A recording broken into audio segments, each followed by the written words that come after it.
नमस्कार बच्चों, स्वागत है आपका अपने YouTube चैनल हरियाणा सेंट्रल पर। हरियाणा हिस्ट्री हमने स्टार्ट की हुई है। क्लास नंबर फर्स्ट कल आ चुकी है। ये है क्लास नंबर सेकंड। पुरातात्विक नहीं, विदेशी स्रोत से हमको आगे पढ़ना है। तो विदेशी स्रोत में सबसे पहले आती है यूनानी लेखक एरियन ने इस क्षेत्र की आर्थिक व राजनीतिक अवस्था पर प्रकाश डाला। इसके विवरण से ज्ञात होता है कि यहाँ के लोग बहुत ही अच्छे कृषक थे। वे युद्ध लड़ने में बहादुर थे, जिनकी प्रशासन पद्धति बहुत ही अच्छी थी, जिसमें न्याय को विशेष स्थान दिया गया था। चीनी लेखक हेन सांग हर्ष के समय में हरियाणा में आया। उसने यहाँ के 3 स्थानों, अब देख लीजिए यहाँ से क्वेश्चन भी आता सिटी में, जिसपे काफ़ी घमासान मचा था। 3 स्थानों, स्थानेश्वर नंबर 1, सुग नंबर 2 व गोकंठ जिसको गोवाना बोलते हैं, इन 3 स्थानों का भ्रमण किया। अब इन तीनों का किया था भाई, थानेश्वर, सुग, गोकंठ, गोवाना का भ्रमण किया। उसने श्रीकंठ राज्य और इसकी राजधानी स्थानेश्वर का बहुत सुंदर वर्णन किया। राजधानी कौन थी? स्थानेश्वर। उसके अनुसार श्रीकंठ के लोग जादुई कला में निपुण थे। अधिकतर लोग व्यापार करते थे। यहाँ की मिट्टी बहुत ही उपजाऊ होते वह भी कृषि कुछ ही लोग करते थे। धनी लोग धन के फिजूल खर्ची करते थे। अधिकतर लोग ब्राह्मण धर्म को मानने वाले थे। ये बताया चीनी लेखक ने। उसके बाद आता आपके पास पुरातात्विक स्रोत। पुरातात्विक स्रोत में आपके पास है हरियाणा क्षेत्र पुरातात्विक संबंध बहुत ही समृद्ध है। सर्वेक्षण करके इस क्षेत्र से अनेक पुरा स्थल जो आदिकाल से लेकर मध्यकाल के हैं सामने आए हैं। कुछ स्थानों पुरातात्विक उत्खनन भी हुए, जिनमें मिताथल, भिवानी में सुग, धौलपुर, भगवानपुरा, राजाकरण का किला, बालू, सिसवाड़, अग्रवा, बनावली, राखीगढ़ी आदि शामिल है। इन उत्खननों से मिलने वाली सामग्री के अध्ययन से ज्ञात हुआ कि इस प्रदेश की संस्कृति 2400 BC बिफोर क्रिश्चियन प्राचीन है। उत्खनन व सर्वेक्षणों में मिलने वाली प्राचीन सामग्री को हम स्रोतों के आधार पर निम्नलिखित भागों में बांट सकते हैं। अभिलेखीय स्रोत समस्त हरियाणा में प्राचीन काल संबंधित अभिलेख पाए गए, जिनका कालक्रम के हिसाब से ब्यौरा इस प्रकार है। कौन कौन से अभिलेख हरियाणा से मिले, ये इंपॉर्टेंट है। अशोक का टोपड़ा या टोपरा अभिलेख, उसमें क्या होता है, हरियाणा कभी मौर्य साम्राज्य के अधीन था।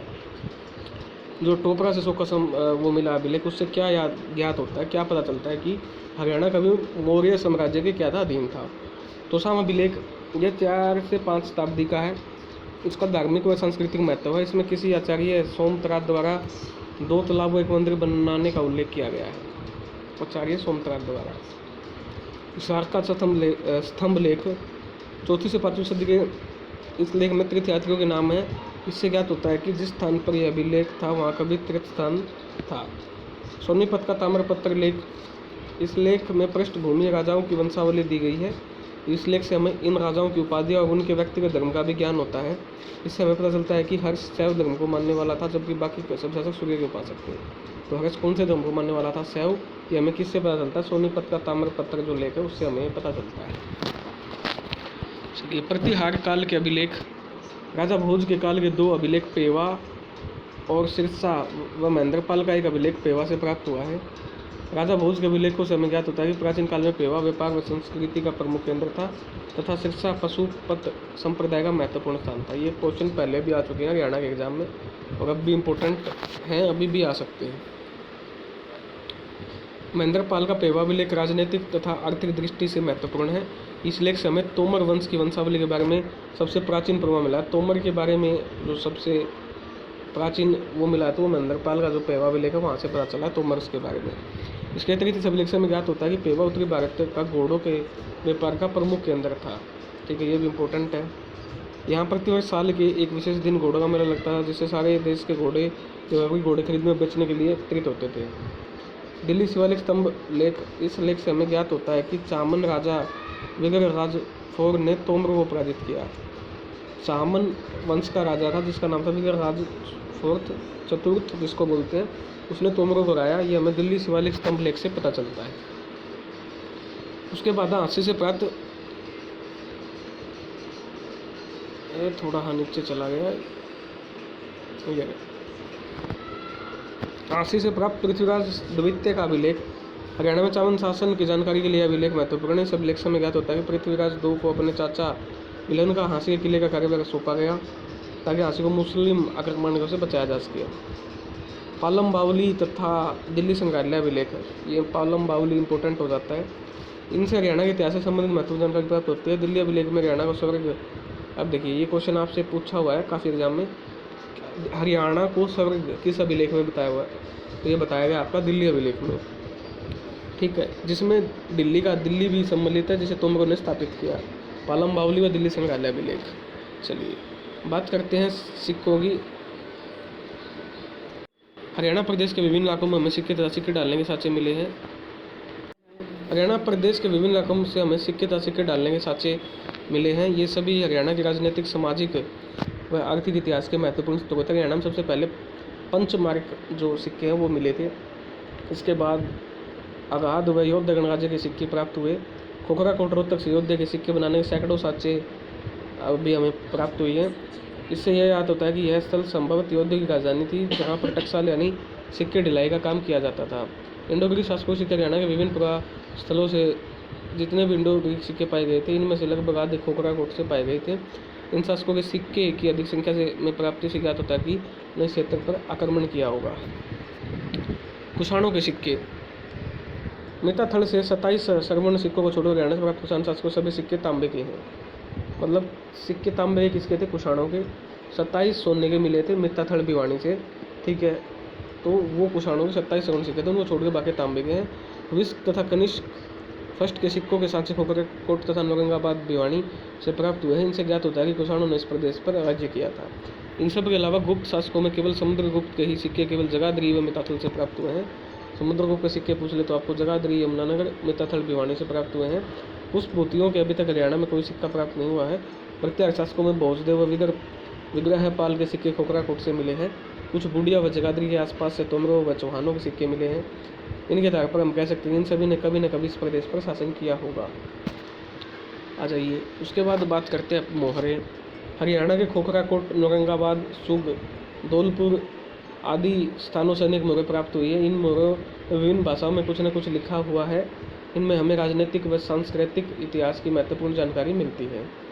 मूर्तियाँ इतिहास निर्माण में काफ़ी योगदान देती है। मूर्तियों के अध्ययन से तत्कालीन समाज के धार्मिक, आर्थिक तथा सांस्कृतिक जीवन का पता चलता है।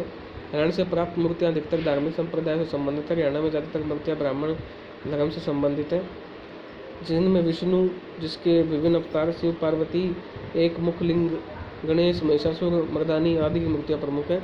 इसके अतिरिक्त जैन धर्म संबंधित वैनिक मूर्तियाँ हरियाणा के विभिन्न स्थलों से प्राप्त हुई हैं। इनसे पता चलता है कि प्राचीन हरियाणा में इन दोनों धर्मों का प्रभाव रहा है। बौद्ध तो कहना पाजाना भी इस बात की विचार करते हैं बौद्ध धर्म का प्रभाव हरियाणा क्षेत्र में कभी नहीं रहा। भानुआ स्मारक की बात कर लेते हैं। गुर्जर प्रतिहार काल के कलायत में ईंटों के निर्मित 2 मंदिरों को छोड़कर, तो आपसे क्वेश्चन पूछ लेगा, बढ़िया अच्छा क्वेश्चन बनेगा। गुर्जर प्रतिहार जो काल था, ठीक है, जिन्होंने मोस्टली गुजरात में राज किया था, उनके ईंटों से निर्मित 2 मंदिर आपके कलायत कैथल में हैं, ठीक है। इंपॉर्टेंट क्वेश्चन बन सकता है, नया क्वेश्चन बन सकता है। और कोई स्मारक नहीं बचा, फिर भी खुदाइयों में हमें भवनों, मंदिर के अवशेष व स्तंभ आदि प्राप्त हुए हैं। इन वस्तुओं से हमें उस काल की धार्मिक, सांस्कृतिक व आर्थिक इतिहास का कुछ ज्ञान प्राप्त कर सकते हैं। ये तो थे आपके जो स्टार्टिंग के थे। अब आ गया मध्यकालीन, वो था प्राचीन। अब मध्यकालीन सन 1960 से पहले हरियाणा प्रदेश एक पृथक राजनीतिक इकाई नहीं था, इसलिए इसके इतिहास की रचना के स्रोतों का कोई प्रयास नहीं किया गया। लेकिन जब से हरियाणा एक पृथक यानी अलग राजनीतिक इकाई के रूप में उभर कर आया है, तब से इसके मध्यकालीन इतिहास का निर्माण करने के लिए काम में आने वाले विभिन्न स्रोतों की खोज व शोध कार्य आरंभ हुआ। इन स्रोतों को हम निम्न प्रकार से विभाजित कर सकते हैं। समसामयिक सामग्री में अभिलेखागारीय सामग्री। हरियाणा के मध्यकालीन इतिहास से संबंधित स्रोत हरियाणा तथा अन्य राज्यों के विभिन्न अभिलेखागारों में उपलब्ध है। राजस्थान के राज्य अभिलेखागार बिकारनाग में सामग्री क्षेत्र के आर्थिक तथा सामाजिक जीवन पर महत्वपूर्ण प्रकाश पड़ता है। पंजाब राज्य अभिलेखागार पटियाला मध्यकालीन हरियाणा के मुगल काल व सिख राज्यों से संबंधित सामग्री उपलब्ध है। मध्य प्रदेश के राज्य के मराठा से संबंधित कागजात उपलब्ध है, जिससे हरियाणा के आर्थिक, सामाजिक व धार्मिक जीवन पर महत्वपूर्ण प्रभाव पड़ता है। सीतामऊ के रघुवीर सिंह पुस्तकालय के अखबाराते दरबारे मुवाला से औरंगजेब, बहादुर शाह, जहांगीर शाह, खुशियार और मोहम्मद शाह के राज्यकाल की घटना का उल्लेख करते हैं, जिनसे हरियाणा के तत्कालीन इतिहास की महत्वपूर्ण जानकारी मिलती है। भारतीय राष्ट्रीय अभिलेखागार दिल्ली में उत्तर मुगलकालीन इतिहास की काफी सामग्री उपलब्ध है। यद्यपि हरियाणा राज्य के अभिलेखागार में बहुत कम सामग्री है, मध्यकालीन इतिहास के निर्माण के लिए बहुत महत्वपूर्ण है। कुछ पुराने दस्तावेज भारत पाक विभाजन समय कुछ मुसलमान परिवार पाकिस्तान ले गए। इनमें से एक परिवार ने तो मुआसिर अजदाद नाम से प्रकाशित भी कर दिया, जो बहुत महत्वपूर्ण है। कुछ व्यक्ति और परिवारों के पास मात्र मुगल कालीन सामग्री उपलब्ध है। कुछ गाँव परिगणों तहसील की बंदोबस्त रिपोर्ट जो कि जिलों के कार्ड रूमों से उपलब्ध है से भी हम इस काल के इतिहास की महत्वपूर्ण जानकारी प्राप्त कर सकते हैं। इनमें रेवाड़ी के पुराने रजवाड़ों से संबंधित सामग्री भी काफ़ी महत्वपूर्ण है। हिंद के कुछ कागजात पंजाब में मिलेगा तथा रेवाड़ी को कागजात राव विजय पाल सिंह के पास जो मुगल काल के काफ़ी महत्वपूर्ण है। पुस्तकों को हम उनसे उपलब्ध सामग्री के आधार पर दो भागों में बांटते हैं, ऐतिहासिक और साहित्यक पुस्तकें। ऐतिहासिक और साहित्यक कृतियाँ, इन कृतियों को भी दो भागों में विभाजित किया जा सकता है, गैर हरियाणवी लेखकों की कृतियाँ और हरियाणवी लेखकों की कृतियाँ। प्रथम वर्ग की पुस्तकों को में सबसे प्राचीन अल-बिरूनी की पुस्तक है आपकी, ये आपका क्वेश्चन बन सकता है, तहकीकाते हिंद, ठीक है, किसकी बुक है ये, तहकीकाते हिंद, ये अल-बिरूनी की बुक है। यह ग्रंथ महमूद गजनवी के समय का है। इसमें महमूद के थाने से पराक्रमण के अतिरिक्त हरियाणा के तत्कालीन सामाजिक जीवन के बारे में जानकारी मिलती है। उतबी की पुस्तक में आपका तारीख़ यामिनी में भी यहाँ की राजनीति इतिहास महत्वपूर्ण प्रकाश पड़ता है। बहावी की पुस्तक है तारीख़ सबूतुद्दीन से हमें महमूद के भतीजे मासूद द्वारा हासिल के वगैरह वर्णन मिलता है। निजामी का ग्रंथ है ताजुल मासीर में मोहम्मद गोरी का आगमन वर्णन मिलता है। इस पुस्तक में लेखक तराइन के दूसरे युद्ध का महत्वपूर्ण ब्यौरा देता है, जबकि प्रथम युद्ध का कोई जिक्र नहीं करता। मिनहाज की पुस्तक है तबकाते नासिरी में लेखक ने सबसे पहले हरियाणा शब्द का उपयोग किया। इसके अलावा इस पुस्तक में राजनीतिक घटनाओं की चर्चा के साथ साथ हरियाणा के सामाजिक और आर्थिक जीवन का भी उल्लेख मिलता है। तुगलकों के समय भी एक अफ्रीकी यात्री इब्न बतूता भारत आया। उसने बहुमूल्य जानकारी अपने ग्रंथ किताबुल रहला, इब्न बतूता की बुक है, किताबुल रहला के रूप में छोड़ी। इससे हांसी सार्वजनिक शिक्षा क्षेत्र के राजनीतिक उल्लेख के साथ साथ सामाजिक, धार्मिक व आर्थिक स्थिति का भी उल्लेख किया गया है। इब्न बतूता के अनुसार शिक्षा क्षेत्र में इस समय लाल रंग का चावल होता था, जिसकी दिल्ली में विशेष मांग रहती थी। आफीफ की तारीख़ फिरोज शाही हरियाणा के राजनीतिक, सामाजिक व आर्थिक जीवन से संबंधित महत्वपूर्ण जानकारी मिलती है। फिरोज शाह की फुटहाते फिरोज शाही में हरियाणा में सुल्तान की धर्माध्यता का प्रमाण मिलता है। मेहरू के ग्रंथ इंसाए मेहरू में गैर मुसलमानों के साथ बरती गई सख्ती का उल्लेख किया गया है। सरहिंदी के ग्रंथ तारीख़ मुबारक शाही में हरियाणा के 1380 से 1430 तक के राजनीतिक इतिहास का चित्रण किया गया है। तैमूर के फलस जाते तैमूरी में तैमूर के आक्रमण का ब्यौरा दिया गया है, ठीक है।